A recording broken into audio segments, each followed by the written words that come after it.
Serviço Público. Todos os dias os conselhos dos especialistas nas mais diversas áreas. Biologia, nutrição, direito, medicina familiar, formação profissional, saúde estética, psicologia, contabilidade, coaching pessoal e profissional. Serviço Público, às 10h15 e 17h15 no RCP.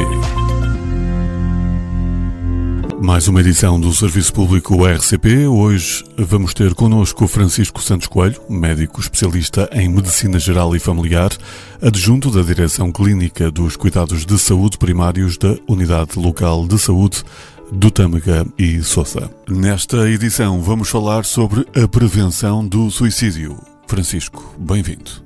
Estamos em setembro e comemora-se no próximo dia 10 o Dia Mundial de Prevenção do Suicídio. Um tema relevante, difícil de abordar, mas que faz todo sentido trazermos a este serviço público. Vamos falar sobre este assunto? Falar sobre saúde e prevenção nem sempre é fácil, sobretudo quando alguns temas nos sensibilizam particularmente ou podem ser mais difíceis de abordar, mas nem por isso devemos passar-lhes ao lado e, por isso mesmo, no Serviço Público desta quinzena, vamos falar sobre suicídio, um tema difícil, mas cuja prevenção está nas mãos de todos nós enquanto sociedade. O suicídio é a morte de alguém como resultado de um ato intencional para pôr termo à sua própria vida. Quando alguém põe termo à sua própria vida, dizemos então que morreu por suicídio. E vale a pena lembrar que este é um tipo de morte evitável e que toda a comunidade, como lhe disse, pode e deve contribuir para ajudar alguém que possa estar em risco. Este é um problema de saúde pública. O suicídio e as tentativas de suicídio são problemas comuns em todo o mundo, com grande impacto nas famílias, nas comunidades e na sociedade. Estima-se, aliás, que em Portugal morram por dia cerca de 3 pessoas por suicídio. É verdadeiramente alarmante. E por falar em alarmante, quais são os sinais de alarme que pode e deve ter em conta para conseguir intervir a tempo? Ora, em situações graves, as pessoas em risco de suicídio têm habitualmente algumas alterações do seu comportamento habitual, mesmo que não se apercebam disso. Esses sinais de alarme são geralmente perceptíveis e são uma oportunidade para oferecer e proporcionar ajuda. A presença de um ou mais destes sinais não implica que a pessoa pretenda suicidar-se, mas a única forma de termos a certeza muitas vezes é perguntando. Não é fácil fazer esta abordagem, mas várias vezes é essencial. Para além disso, há uma nota relevante. Falamos de sinais e sintomas, como lhe vou dizer já a seguir, em situações graves, mas nem sempre as situações graves se manifestam desta forma e nem sempre estes sinais podem significar uma situação grave. E é isso mesmo que torna tão difícil fazer uma correta avaliação deste risco e intervir para prevenir diversas situações. Ainda assim, e feita esta ressalva, é importante estarmos atentos a alguns sinais de alarme comuns, então, de algumas pessoas que possam estar em risco de suicídio, nomeadamente terem grandes dificuldades de concentração, dizerem que não têm esperança no futuro, andarem mais isoladas do que o seu habitual, irritarem-se com muita frequência ou terem variações de humor bastante extremas, terem constantes alterações do apetite, dormir muito ou, por outro lado, dormir muito pouco, consumir álcool ou drogas, sobretudo se este for um padrão iniciado de novo, falar sobre querer morrer ou querer matar-se, agir de forma ansiosa, agitada ou até imprudente, pondo-se em risco a si ou aos outros e, portanto, sem ter grande noção das consequências das suas ações. Dizer que se sente um fardo para os outros ou que se sente culpado ou culpada, não ver solução para os problemas ou sentir-se encurralado e que não há mais saída para os problemas que lhes vão surgindo, ter perdido o interesse pela própria aparência, pelas atividades habituais, como o trabalho, a escola, as atividades sociais, os desportos, procurar ou já ter procurado formas de se matar, doar recentemente bens pessoais significativos e pelos quais tem a percepção que essa pessoa não se desfazeria de forma tão fácil assim. Sofrer uma perda marcante recente, por exemplo, a morte de um ente muito querido, o desemprego, uma perda económica importante ou até de estatuto social, ou então organizar a vida e preparar o momento da morte. Por exemplo, revelar que guardou dinheiro para o funeral ou mesmo ter ativamente escrito um testamento há não muito tempo. Uma questão que também se coloca muitas vezes é a seguinte: uma pessoa que já tentou o suicídio, mas que não o conseguiu, pode tentar novamente? Parece uma questão óbvia, mas vale a pena falarmos sobre ela, e a resposta é sim.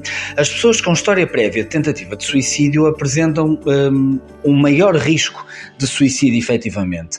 No pós-alta de um internamento por comportamentos suicidários ou por doença mental grave, é importante que a pessoa em causa continue a ser devidamente acompanhada, porque esse período próximo da alta ou desse episódio é um período de risco acrescido e, de facto, os problemas de saúde mental aumentam o risco de suicídio. Cerca de 90% dos casos de suicídio têm uma história psiquiátrica prévia, nomeadamente depressão, doença bipolar, esquizofrenia ou mesmo perturbações da personalidade, e por isso é importante acompanhar estas pessoas, sobretudo quando elas vivem com estas doenças, para ajudarmos a diminuir o risco. Ainda assim, uma nota relevante, sobretudo em relação à depressão. Muitas vezes, como sabe, esta é uma doença silenciosa e pode não se perceber que alguém ao seu lado padece desta condição. E por isso devemos estar ainda mais atentos a pequenos sinais, sobretudo em pessoas em quem não desconfiaríamos que pudessem estar nessa situação. Uma outra nota relevante é o facto de os homens morrerem mais por suicídio do que as mulheres. No entanto, curiosamente, as mulheres tentam o suicídio 3 vezes mais do que os homens. Isto pode dever-se ao facto de os homens usarem meios mais letais de suicídio e de, por norma, estarem envolvidos em formas de comportamento mais agressivas e violentas que tornam, digamos, mais eficazes estas tentativas. Uma outra questão frequente e muito relevante para este programa é se existem fatores de proteção do suicídio, e felizmente a resposta é sim. Em oposição aos fatores de risco, os fatores de proteção são as características e os comportamentos que ajudam a reduzir o risco de suicídio. E alguns destes fatores protetores são: ter um bom apoio e suporte familiar, de amigos e de colegas, e todos podemos contribuir para isto. Ter capacidade de resolver problemas e adaptar-se à mudança. Ter uma boa autoestima. Ter e revelar planos para o futuro. Mostrar-se satisfeito com a vida. Ter sentido de responsabilidade para com a família, os animais de estimação, os compromissos. Ter algumas crenças religiosas, culturais ou morais que desencorajem o suicídio e sejam um suporte emocional para a pessoa. Ter acesso limitado a materiais que possam magoar e, portanto, reduzindo o risco de os utilizar porque têm menos acesso. Terem também acesso a serviços de saúde, sociais, de educação, que promovam uma ajuda adicional para evitar este tipo de desfecho, e ter também eventuais problemas de saúde mental identificados desde cedo, mas que tenham um acompanhamento e um tratamento adequados. Se o suicídio é sempre um ato impulsivo? Não. Muitas vezes, muitas pessoas tiveram já pensamentos de suicídio e planearam o ato antes de se suicidarem. E isto leva-nos a uma outra pergunta. Se isto aconteceu, então porquê é que as pessoas não pedem ajuda? E a resposta é relativamente fácil. As pessoas que pensam no suicídio têm provavelmente sentimentos intensos de solidão, de incompreensão, de desesperança, e perante estes sentimentos pode haver vários motivos pelos quais não pedem ajuda, como por exemplo o receio de serem julgadas, de não serem encaradas com seriedade, por terem receio de preocupar os outros ou de achar que não vão ser compreendidas, ou até de serem alvo de preconceito. Posto isto, uma das perguntas mais importantes deste programa é: como é que podemos então ajudar alguém em risco de suicídio?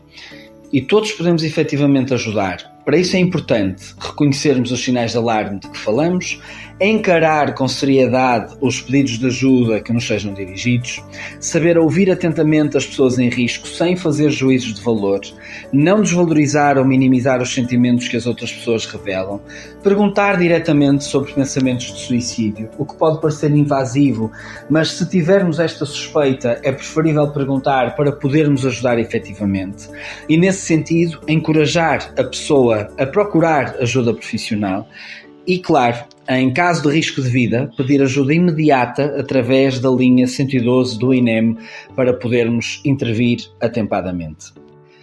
Por fim, e uma mensagem muito importante, se está desse lado a ouvir este programa, a próxima mensagem é mesmo para si. Tem pensamentos de suicídio e quer pedir ajuda?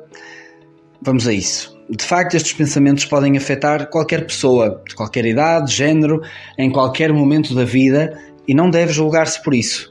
Mas saiba que se tem ideias de suicídio, é provável que exista uma sensação de desesperança e inutilidade em si já há algum tempo.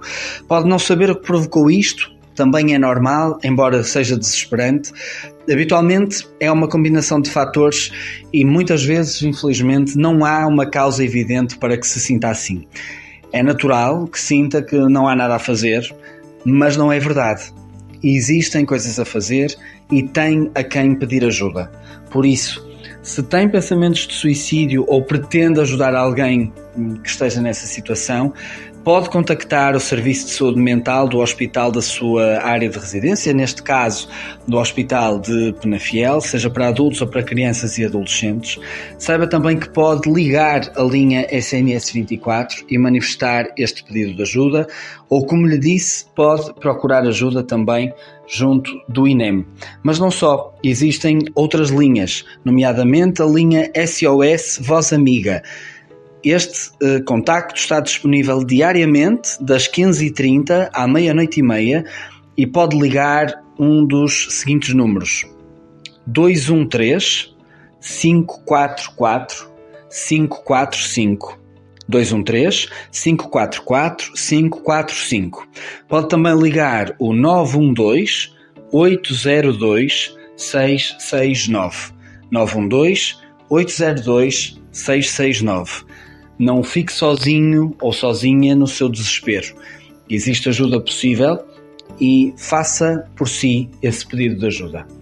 O serviço público desta semana fica por aqui. Nós voltamos a falar-nos dentro de 15 dias. Até lá, cuide de si, cuide dos outros, para que todos nos encontremos sempre de boa saúde. Até lá. Muito obrigado, Dr. Francisco Santos Coelho, médico especialista em Medicina Geral e Familiar, adjunto da Direção Clínica dos Cuidados de Saúde Primários da Unidade Local de Saúde do Tâmega e Sousa. Voltamos então a conversar dentro de 2 semanas.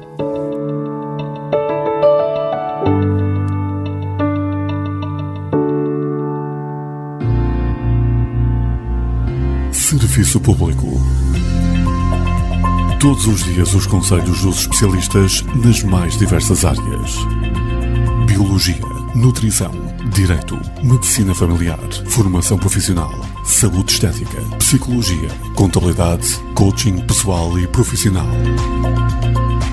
Serviço Público, às 10h15 e 17h15 no RCP.